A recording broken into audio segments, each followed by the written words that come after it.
Well, April blizzards are nothing new to South Dakota farmers and ranchers, but blizzard conditions can create a variety of challenges when calves are being born. Cattle producer Josh Gagel is not expecting his calves until later in April.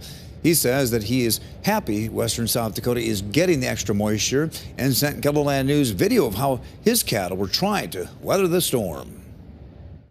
Truly a blessing for moisture. The timing is not the greatest for those guys that are calving, but we all know in the ranching world that sometimes it takes a big spring blizzard to make the rest of our year a good year. And you do what you can with it, and you work, you prepare yourself, you prepare your animals, and you trust in the Lord that he'll get you through it.